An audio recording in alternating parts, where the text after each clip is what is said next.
नमस्कार मंडळी. रोज रोज शेंगदाण्याच्या भाज्या खाऊन कंटाळा येतो ना, म्हणूनच चला तर मग आज मटकीच्या डाळीची आमटी करूया. त्यासाठी 2-3 चमचे मटकीची डाळ घेतली आणि ती कढईमध्ये चांगली शिजवून घेतली. त्यासाठी वाटण घेतलं, खोबरं, एक मोठा कांदा, लसूण आणि धने. हे सर्व साहित्य आपल्याला तेल टाकून सेपरेट भाजून घ्यायचे आहे. सुरुवातीला मी खोबरं भाजून घेत आहे. हे खोबरं थोडं लालसर होईपर्यंत आपल्याला भाजून घ्यायचं.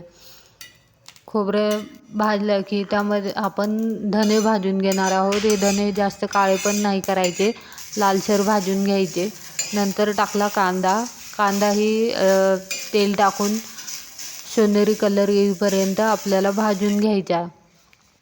हे सर्व साहित्य भाजून झाल्यानंतर मी डाळ बारीक करून घेतली. खूप जास्त बारीकही नाही करायची, थोडी ठोसरच ठेवायची.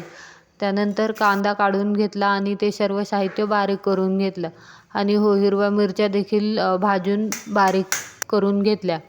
त्यानंतर कढई गरम करायला ठेवली. आता फोडणी द्यायची आपल्याला. लसूण आणि खोबरं बारीक करून घेतलं आणि आता त्याची फोडणी द्यायची आपल्याला. खोबरं आणि लसूण तेलामध्ये सोनेरी रंग येईपर्यंत भाजून घ्यायचं. त्यानंतर आपण वाटलेलं वाटण टाकायचं. 1 चमचा हळद टाकायची. ते सर्व साहित्य चांगलं भाजून घ्यायचं तेलामध्ये. हे भाजल्यानंतर आता आपण त्यामध्ये पाणी टाकणार आहोत. पाणी आपल्याला खूप जास्तही टाकायचं नाही. चपातीबरोबर खायचं असेल तर थोडी घट्टच ठेवायची. भाकरीबरोबर खायची असेल तर थोडीशी पातळ करू शकता. नक्की ट्राय करून बघा ही रेसिपी. धन्यवाद.